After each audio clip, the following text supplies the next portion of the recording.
పెద్ద రజనీకాంత్ అనుకుంటావారా నువ్వు ఏదైనా లవ్ స్టోరీ ఉంటే చెప్పరా. ఇప్పుడు అవసరమా? అరే బోర్ కొడుతుందా ప్లీజ్ చెప్పు. అప్పట్లో మా ఇంటి ముందర ఒక అమ్మాయి ఉండేదిరా. నేను బాల్కనీ నుంచి చూసి ఒకసారి నవ్విన. నవ్వుతే తను కూడా నవ్విందిరా, కానీ చిన్న స్మైల్. నాకు అర్థం కాలేదు ఏంటి స్మైల్. నేను ఆ అమ్మాయి ప్లేస్లో ఉంటే నీ ముఖం కూడా చూడకుండా. సో అట్లట్లా బయటికి వెళ్ళినాము, మాట్లాడినాము, మాటలు నడిచి నడిచి ఒకరోజు లవ్లో పడిపోయిందా. ఏంటే పడిపోయిందా? నీకా నీకా అంటే సరే సరే చెప్పు. సో అట్లా ఒకసారి బయట తిరుగుతున్నాం అనమాట బండి మీద. వాళ్ళన్న చూసాను, ఏ నేను చూసింది తెలియదు. వచ్చి అన్నాడు మా చెల్లెతో ఇంకోసారి తిరుగుతాం. మంచిగా ఉండదు. అయితే నేను అప్పుడే అనేసిన, అరేగో నా శాలరీ, నా స్టడీస్, ఫైనాన్షియల్ ఇవన్నీ చెప్పిన. చెప్పగానే ఒక్క లుక్ చూసిండు, సైలెంట్గా వెళ్ళిపోయినా అని. నేను ఉండాల్సిందిరా వాళ్ళ అన్న ప్లేస్లా. నీకేళ్ళు కథమైపోయింది.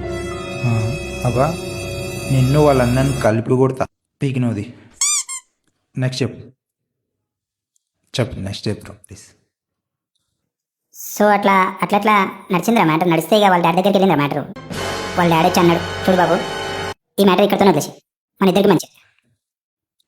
నేనన్నా, అంకుల్ మీ అమ్మాయి మనసులో ఏముంది కూడా ఆలోచించాలి కదా.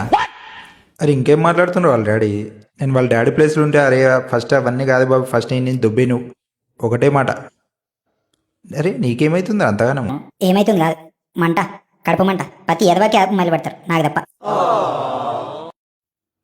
ఎదవలకే పడర్రా అమ్మాయిలు. ఓకే.